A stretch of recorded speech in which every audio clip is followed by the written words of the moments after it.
estou aqui com a Maria do Socorro conosco. Bem-vinda, Maria do Socorro. Você tinha maus pensamentos? Muitos, é só o que tinha. O que eram esses pensamentos? Como é que era? Eu vou me sentar aqui, coloca a câmera nela lá. Como é que eram os pensamentos que a senhora tinha? O que se passava na sua mente? Pastor, era todo tipo de pensamento ruim, ligado à morte. Ah, só pensava em morte? Mas eu não pensava em tirar a minha vida. Porém, eu pensava na morte 24 horas por dia. De que forma eu ia morrer. Porque a mente da gente, ela só produz coisa ruim. Então, eu pensava, se eu fosse comer, eu ia me engasgar, ia morrer. Se eu saísse na rua, eu ia ser atropelada. Se eu ficasse em casa, o teto poderia desabar na minha cabeça. E assim seguia 24 horas por dia. Essa era a mente que a senhora tinha? Era a mente que eu tinha. Uma mente perturbada? Totalmente. Daqui a pouquinho a senhora vai contar essa história direito para quem está em casa assistir a gente, porque se você está aí agora assistindo a gente e você se identifica com esse tema de hoje, coloque em tela cheia o tema do programa de hoje, por favor. Maus pensamentos. Uma pessoa que tem depressão, ela tem maus pensamentos. E são pensamentos, como a dona Maria do Socorro está falando aqui, não são pensamentos fáceis de se lidar. Daqui a pouco eu vou falar para você e eu vou te mostrar o que você precisa fazer para vencer os maus pensamentos. A gente vai a essa matéria que fala sobre suicídio porque esse é um dos problemas que o mau pensamento causa. O suicídio, a vontade de deixar de existir. Assista essa matéria e eu já volto com a Maria do Socorro para contar a história dela. O julgamento de uma mulher de Plainville acusada de incentivar um amigo a cometer suicídio por meio de mensagens de texto está acontecendo agora. Aos 17 anos, Michelle Carter atormentou o namorado para matar a si mesmo. Um caso que chocou os americanos e o mundo todo. Parece que eu funciono diferente das outras pessoas. Como se houvesse algo errado comigo. Esse é o desabafo de Conrad Roy em sua última mensagem antes de dar fim à própria vida.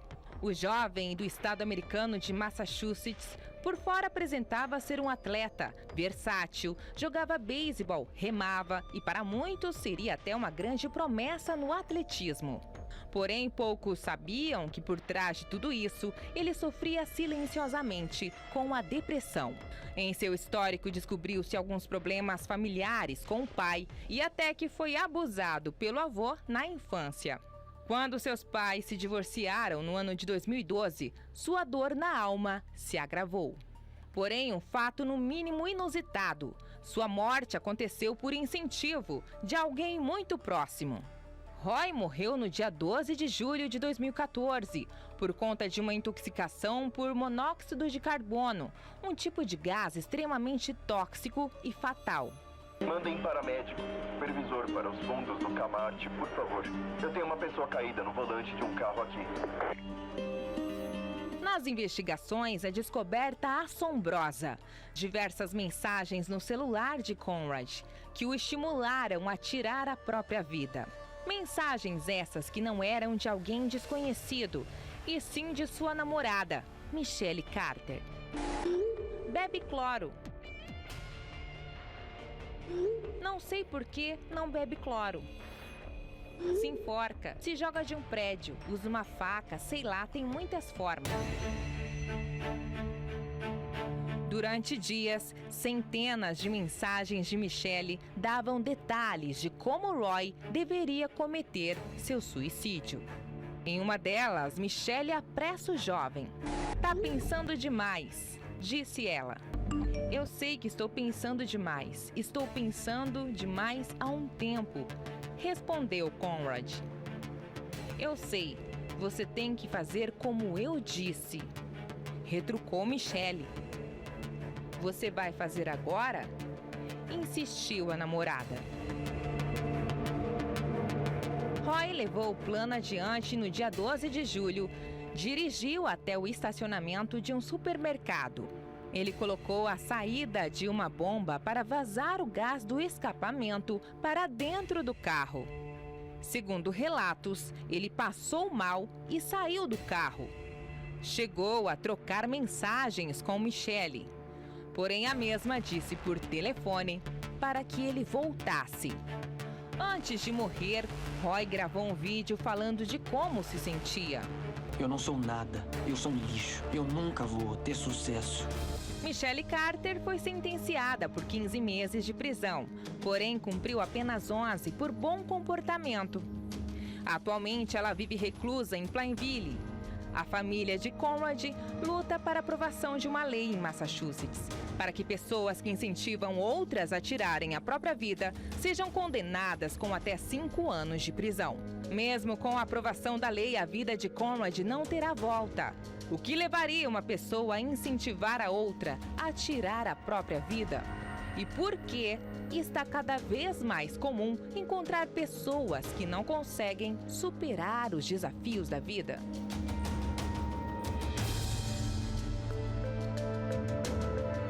Você viu aí como é sério esse problema de maus pensamentos? Uma pessoa com a mente obcecada para fazer o mal, ela foi lá e induziu o jovem a se matar. Olha como isso é sério. Olha como a gente não está brincando com a sua dor. Por exemplo, nós estamos aqui nessa madrugada ao vivo com um objetivo. O único objetivo de nós estarmos aqui acordados, nessa madrugada, prontos para te ajudar, é porque a gente quer te ajudar. Porque a gente sabe que muitos de vocês que estão nos assistindo agora não tem com quem contar. Você não tem com quem contar. Você tem medo de falar para as pessoas o que você sente, você tem vergonha de conversar, porque você acha que as pessoas vão te julgar, vão te criticar. Mas se você ligar para cá, se você enviar uma mensagem no nosso WhatsApp, eu tenho certeza que você vai ser bem compreendido. Porque o que você está passando, a gente já passou e vencemos. Por isso nós podemos te ajudar. Eu tenho a Gabriela conosco por ligação diretamente do estado do Pará, está nos acompanhando pelo Instagram do Depressão Tem Cura. Gabriela, bem-vinda ao programa Depressão Tem Cura. Fala para mim, minha amiga, o que está acontecendo com você nesse momento? Boa noite, pastor. Boa noite. Então, eu estou sentindo muita dor no peito, uma crise de pânico, assim, sabe? Uma ansiedade tremenda, parece que eu vou morrer. E você está sentindo isso há quanto tempo já? Já tem um tempo para cá que eu estou sentindo isso. Como é que esse problema de ansiedade se manifesta em você? Como é que você sente? Quais os sintomas que você tem? Fala aí pra gente. Pois é, porque foi do nada. Eu trabalhava bem, eu agia normal na minha casa, estava tudo certo, e foi do nada. Eu não consigo mais trabalhar, eu não consigo mais me concentrar, eu não consigo mais ter uma vida boa como eu tinha. Muita preocupação, muita dor no peito, assim, eu me sinto como se, de verdade, assim, como se só a morte pudesse me ajudar. Peraí. Você tem um pensamento aí que só a morte pode te ajudar, é isso? Sim, porque dói muito, eu não sei mais o que fazer. Eu tento não preocupar mais minha mãe, mais minha família, mas assim, eu só tô vendo isso, entendeu? Você fala que aí de Belém do Pará, né? Deixa eu falar uma coisa para você, Gabriela. Aí, em Belém do Pará, e em todo o Brasil, nós temos o trabalho do Depressão Tem Cura. O que é o Depressão Tem Cura? O Depressão Tem Cura é um grupo formado por pessoas que venceram a depressão, venceram a ansiedade. Tem as imagens aí que mostram um pouco do que o trabalho que a gente faz. São pessoas que juntas formam uma grande rede de apoio que, de fato, ajudam você a sair desse buraco, dessa situação. Você não precisa tirar a sua vida não, ô Gabriela. Cadê a imagem da ligação lá? Gabriela, você tá na linha comigo? Sim. Ah, tá. Gabriela, você não precisa tirar a sua vida. Você não precisa tirar a sua vida, você não precisa ficar pensando aí que a única forma é a morte. Você não precisa disso. Você precisa de ajuda. Acredito eu, não sei, você já foi em busca de ajuda médica, clínica, psicológica? Sim, eles falam que é ansiedade, que não podem ajudar muito, e eu fico desesperada, não sei o que fazer, porque dói, eu falo que dói, mas assim, não tem remédio. Não tem remédio, eles não sabem. Você toma alguma medicação? Não. Não, né? Mas você já foi em busca de ajuda clínica, né? Sim, amanhã, hoje no caso, pela manhã, eu ia ter que fazer uma bateria de exames. Eu não estou conseguindo dormir, eu tenho insônia, eu estou com esse peso, essa angústia. É só chegar de noite, eu deitar na cama, vem essa angústia, esse peso, uma coisa assim, parece que eu vou morrer, sabe? Que o teto vai desabar na minha cabeça. Não sei explicar. Mas isso vai ser arrancado de você. Por que a medicina fala assim, eu não sei mais o que fazer? Por que chega ao ponto, muitas das vezes, do médico, uma pessoa que estudou, que foi instruída para ajudar pessoas nessa situação que você está passando, e ele chega a ponto de falar assim, eu não sei mais o que fazer, eu não sei mais que remédio te dar. É porque quando o problema é da alma, não tem ser humano que resolva. Não há ser humano que resolva o problema da alma. Por exemplo, eu tenho aqui hoje a Maria do Socorro comigo. A Maria do Socorro é a prova de que problema da alma não se resolve com medicação. Você deve ir no médico, fazer seus exames, ou fazer de acordo como o seu psicólogo te orienta, mas não tendo resultado, você tem que partir para o lado espiritual. Porque quando se trata do problema na raiz, que é a alma, aí você ficará curada. Aí você ficará livre, 100% livre dessa dor na sua alma. Faz o seguinte, Gabriela, não desliga, prepara um copo com água, no final do programa nós vamos fazer uma oração por você. Eu vou orar especialmente por você que ligou, aí de Belém do Pará. Você vai dormir, você vai ter a melhor noite de sono da sua vida hoje, você pode ter certeza disso. Amém. Mas, fora do ar, eu queria que você deixasse seu endereço, a cidade onde você mora, tudo direitinho, para que o grupo aí da Depressão Tem Cura do seu estado, eles possam te dar a mão e te ajudar, tá certo? Tá certo. Deus te abençoe, minha amiga. Fica firme e fica na fé, porque nós vamos ajudar você a vencer tudo isso, tá bom? Tá bom, obrigada. De nada, Deus abençoe. Se você quiser a nossa ajuda agora, você quer desabafar, você quer conversar com a gente, tá aí o telefone. Não custa nada você pegar o telefone ou você liga ou você envia uma mensagem para o nosso WhatsApp. A gente está ao vivo nessa madrugada e já tem pessoas aqui enviando mensagem para o nosso WhatsApp e eu tenho também aqui a Maria do Socorro para falar, né? Tudo isso que ela falou, a senhora viveu. Vivi. Conta aí um pouco da sua história para a gente. Pastor, até os 13 anos, eu tive uma vida normal, uma infância tranquila com meus pais. E de 13 para 14 anos, eu lembro muito bem, eu fui a uma festa, porque na época a gente ia nas festas mesmo sendo regime menor. E na madrugada, eu estava bem, mas de repente, eu senti uma coisa muito estranha na minha mente. Porque eu parei de ouvir as pessoas, eu não conseguia ouvir as pessoas ao meu redor. Mas foi uma perturbação mesmo. E eu me senti mal, eu via elas, eu sabia que elas estavam conversando, porém eu não conseguia distinguir o que elas estavam falando. E eu fui ficando muito mal, então pedi para que elas me levassem em casa. E aí eu cheguei em casa, eu lembro, eu sentei na cama e começou. Naquela mesma madrugada, eu já comecei a ter aquela sensação que o telhado ia cair em cima de mim. Nada? Do nada, do nada. E aí, isso, eu fui passando os anos e aquilo estava sempre me incomodando, mas eu fui sempre deixando para lá. Não dava muita importância, eu achava que ia passar. E quando eu cheguei aos 20 anos, eu comecei a perceber que estava começando a ficar mais forte.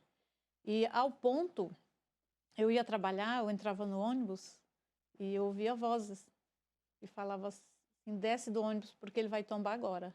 Então eu entrava em desespero e eu descia em qualquer lugar. Eu descia com aquele peso no peito, aquela aflição na alma, aquela angústia, era terrível. Eu descia, eu respirava ali, depois eu esperava outro ônibus e seguia assim. Na volta do trabalho para minha casa era a mesma coisa. E uma coisa que eu sempre falo, as pessoas que têm depressão, elas são difíceis de ser compreendidas. Porque geralmente as pessoas falam, mas por que você está triste? Você tem isso, você tem isso, você tem isso. Sabe? Eles começam a citar coisas que nós temos que não era para nós estar daquela forma. Mas ela é na alma. É um mundo preto e branco. E era isso que a senhora viveu. Durante quanto tempo a senhora ficou com esse sentimento? Eu fiquei até os 33 anos. Quer dizer, foi uma vida inteira de perturbação. De perturbação. A gente está falando hoje muito de maus pensamentos. Como eram os pensamentos na cabeça da senhora, que a senhora tinha ali em relação a si própria? era que eu ia morrer. Eu não ia tirar a minha vida, eu não pensava isso. Porém, eu imaginava assim que eu ia morrer a qualquer momento, alguma coisa iria me acontecer e eu ia morrer.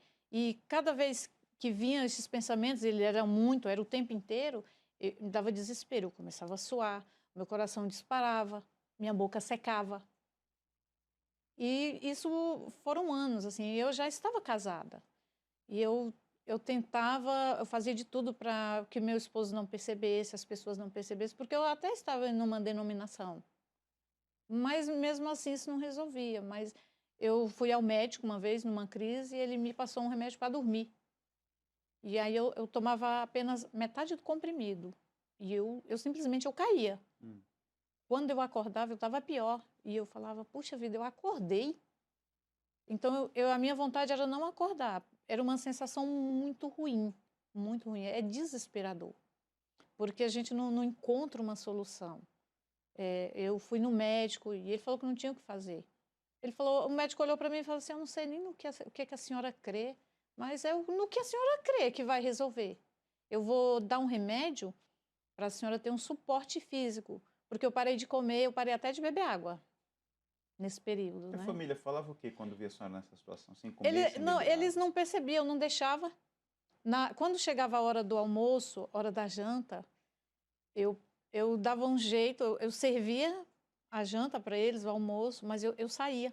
Eu dava uma saidinha, eu ia na sala, eu ia no quarto, eu ia na lavanderia, porque eu ouvia vozes que não me permitia comer. Então eu fui secando. Fiquei muito magra mesmo, a ponto que eu não conseguia varrer a minha cozinha, que era bem pequena.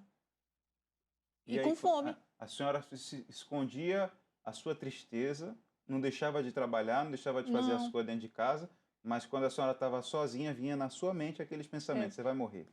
O tempo inteiro. Mas a senhora estava doente, tinha algum problema Não, sério não de tinha. saúde? Não tinha nenhum problema de Nada, saúde. nada. Nada. Nada que te desse assim motivo para pensar, eu vou morrer. Nenhum. Mas a mente ficava Mas a ali, mente era atormentada. 24 horas nesse pensamento.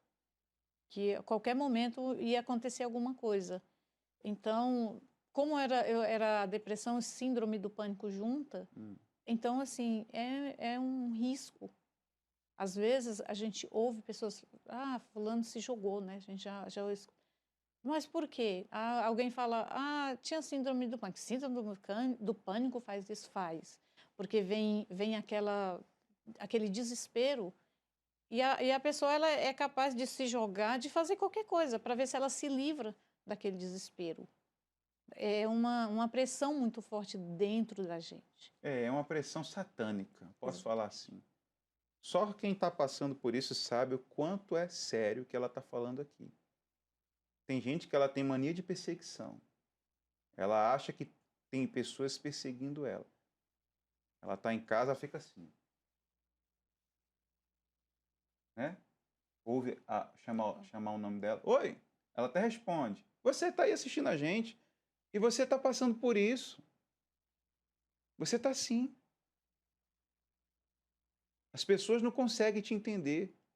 Tua família é o que ela falou aqui. Mas você tem isso, você tem aquilo, você não tinha que estar triste, mas você está triste, você vive triste, você é a própria tristeza encarnada. Você não se sente assim? Deixa eu falar uma coisa para você. A sua vida, ela pode mudar, sabia? Você pode deixar toda essa carga negativa que está na sua vida para trás e passar a viver uma vida leve, uma vida diferente. Porque a Maria do Socorro que está aqui hoje, falando o passado dela, hoje ela tem uma vida nova, né? Sim, senhor. Hoje ela está curada, livre. Falaram para ela que não tinha jeito, que não tinha saída, mas ela encontrou a saída. E se a vida dela mudou, como a vida do testemunho que nós trouxemos aqui ontem, antes de ontem também mudou, se a vida do testemunho que nós vamos trazer amanhã também mudou, por que a tua não vai mudar? Responda, minha amiga, meu amigo, você que está me assistindo aí agora. Preste atenção no que ela vai falar. Eu queria que a senhora contasse como que a sua vida mudou. Porque até aí, então, as pessoas conheceram o seu lado de sofrimento, né? Se a senhora for contar, tem muito mais coisas aí. Mas só o que a senhora já contou, já dá para quem está em casa entender o tamanho de sofrimento que a senhora passou. Como que a senhora mudou essa situação? Foi depois de uma crise muito forte que eu tive na minha casa. Eu achei que realmente eu ia morrer porque é algo assim que não tenho palavras para explicar o tamanho da pressão que eu senti no peito, aquele peso, parecia que tinha 1 tonelada e tinha uma água ungida próximo. Eu consegui me levantar e eu tomei a água e joguei na minha cabeça. Tamanho foi o desespero, porque eu já tinha recebido o convite, né, para ir à igreja. Ela falou, não, lá não vou não. Até parece que eu vou para a igreja. Não, eu falei, eu não vou mesmo. Eu falava para mim, eu não vou. Mas foi diante de uma crise que eu não consegui. Eu tentei falar para o meu esposo cuidar dos nossos filhos, porque eu achei que eu ia morrer naquele momento. E eu não consegui falar. Não conseguia falar para ele cuidar das crianças. Eu só chamei ele. Quando ele chegou próximo, eu não conseguia falar, porque parecia que tinha 1 tonelada em cima de mim. Uma aflição muito grande. Então eu dei um pulo, consegui dar um pulo, de repente assim, me desvencilhar daquele peso, e eu peguei a água e tomei. E a água tinha ido para mim da igreja. E aí eu saiu aquele peso de uma vez. E aí eu fui à igreja. A primeira reunião parecia que não acabava nunca mais, mas não era a reunião que era demorada, era o problema que estava em mim. Mas eu assisti. E eu fui para casa, depois da reunião, eu já fui diferente. A primeira coisa que eu consegui foi tomar um gole de leite com farinha, que eu não conseguia. Eu não conseguia tomar água, não conseguia comer nada, porque as vozes não deixavam. E eu consegui. E eu fui fazendo, tomando, todo dia eu tomava o gole. Mas aí eu me lancei. Eu não fui só uma vez. Eu me lancei e falei assim, eu não aceito. Começou aí a fazer as correntes, participar das reuniões. Eu fiz todas, eu fui decidida. Porque a minha decisão foi essa, pastor. Eu não aceito essa raiz dentro de mim. Porque na vida nós vamos ter luta. Então, toda vez que eu enfrentar uma luta, eu vou lá para o começo da fila, digamos assim, vou sempre recomeçar. Não, eu não aceito. Então, já que eu cheguei até aqui, eu não aceito ficar absolutamente nada desse mal chamado depressão. E aí, o que aconteceu? Eu fui curada. Hoje tenho 19 anos que eu fui completamente curada. E olha que eu já enfrentei cada luta, mas... Sem recaída. Sem recaída. Hoje a senhora está bem. Hoje eu estou bem, curada. Aquelas vozes na sua cabeça, aqueles pensamentos de morte que a senhora tinha constante, tá onde? Cadê? Sumiram, desapareceu, para nunca mais. Mas a gente precisa persistir, né? Precisa lutar mesmo. A senhora fez a sua parte, Eu né? fiz. Pagou quanto? Nada. Não paga não? Não, Porque senhor. tem gente perguntando pra gente aqui se é pago. Por exemplo, Não. vou ler aqui a mensagem da Maria Rita, ela fala assim, quanto é o tratamento? Responde para ela. Pagou Nada. quanto? É de Eu graça? não paguei, é de graça. De graça. Você só tem que ser sincero e falar assim, eu quero essa ajuda. Se você for sincero e falar, eu quero essa ajuda, eu quero sair dessa, eu não aguento mais, você vai ter a paz que hoje ela tem. Sua vida hoje, como é? É tranquila. Eu tenho paz, né? Sou feliz. Sou feliz com minha família. Eu sei que não foi fácil para o meu marido me aguentar com depressão, que não é fácil. Mas hoje eu sou feliz, sou livre. Quer dizer, quem olha a senhora hoje não imagina as lutas que vocês enfrentaram, mas vocês venceram, porque Vencemos. aceitou aquele convite, né? Sim, Quem que te convidou para vir? Primeiramente foi o meu irmão, que ele é obreiro. E eu falei, não vou. Depois o meu esposo começou aí. E aí, a partir do meu esposo, ele veio, quando eu vi que ele estava indo, e depois... o seu esposo começou aí, vem cá, traz ele aqui, ele está aqui comigo, pode vir aqui o seu esposo, senta aqui, bota a cadeira aqui, Cris, é ao vivo, comigo não tem esse negócio não, bota essa cadeira aqui, bota aqui a cadeira aqui para ele aqui, isso, deixa a câmera aí travada aí, bota a cadeira, pode vir aqui, senta ali, vai lá, é ao vivo, a gente está aqui ao vivo, ó, quer dizer que o senhor vivia com ela numa depressão, como é que era? Fala um pouquinho alto aí, porque ela... Dá para quem está em casa ouvir. Fala aí, como é que era viver essa situação aí com a sua esposa? Então, ela estava vivendo toda essa situação, mas assim, eu tinha um irmão dela, ele frequentava a igreja, ele era obreiro já. Né? E eu era novo convertido na época. Você começou aí primeiro que ela? Isso, só que assim, eu me converti em outra denominação. Eu era novo convertido na época. E a gente estava enfrentando esse problema e o irmão dela me chamou. Falou assim, vamos fazer a corrente. Naquela época era na terça-feira. Na Universal. Isso. E aí sua esposa estava na depressão, a situação difícil. Mas não queria ir. E você foi por ela. Eu e o irmão dela faziam corrente por ela. Para você ver, olha a importância de um anjo intercessor. Talvez você está aí assistindo a gente, por isso que eu fiz questão de chamar você. Talvez você está aí e você fala assim, mas minha esposa não quer ir, ela está com depressão, minha mãe, meu pai, meu familiar não quer ir. Essas pessoas precisam de alguém que intercedam por ela. E você tem que ser esse anjo intercessor. Da mesma forma que ele veio junto com o irmão e lutou por ela, e hoje ela está aqui contando para todo mundo que a depressão dela foi embora, a vida dela mudou, você também pode lutar pelo seu familiar, porque talvez ele está numa situação tão difícil que nem da cama ele consegue se levantar. Eu sei o quanto é difícil tirar uma pessoa com depressão da cama, porque a gente viveu isso. Então, assim, você que está aí assistindo a gente, você diz assim, mas o meu filho não quer, ele não sai do quarto, ele não se levanta. Se levante você. Venha você buscar essa ajuda. O senhor pagou alguma coisa? A senhora pagou alguma coisa? Não, senhor. Valeu a pena? Muito. E o que a senhora tem para falar para quem está vendo a senhora agora hoje, depois de curada, depois de liberta? Olhe nessa câmera aqui e fale. O que essa pessoa precisa fazer? Ela precisa tomar uma decisão. Por mais que ela ache que ela não tem forças, mas ela consegue. E vá até a igreja, lá tem pessoas prontas para ajudar. E ela vai ficar curada. Isso é uma certeza, porque eu estou curada. Eu cheguei acabada na igreja. E hoje eu estou curada, eu estou livre.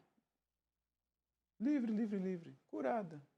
Família transformada, vida transformada. Tudo isso porque aceitou um convite. Não gastou nada, né? Não, senhor. Faz o mesmo. Está aqui a família. Qual é o nome do senhor?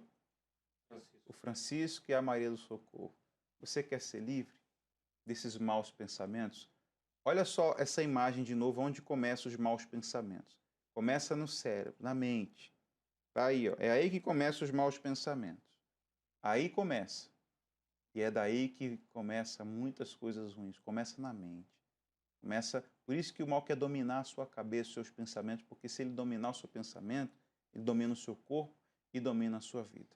Pastor Jefferson, como que eu faço para superar isso aí? Como que eu faço para resistir e arrancar de mim esses pensamentos ruins? Veja o que diz a palavra de Deus em relação a essa situação que você está passando. Coloca aí, por favor. Diz assim, sujeitai-vos, pois, a Deus. Ou seja, primeiro você tem que colocar Deus no lugar dele, em primeiro lugar na sua vida. Deus tem que ser o primeiro na sua vida. Você tem que se sujeitar, você tem que obedecer, você tem que procurar fazer a vontade dele. E resistir ao diabo, e ele fugirá de vós. Resistir a esse pensamento negativo aí.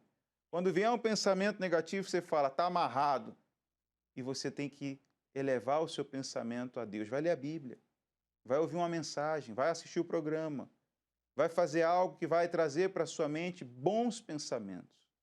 Porque só há uma maneira de você vencer os pensamentos negativos, colocando a sua mente nas coisas de Deus e resistindo esses pensamentos ruins que vão vir. Você pode ter certeza, vão vir. Mas porque você está firme com Deus, eles não vão ser fortes o suficiente para te colocar para baixo.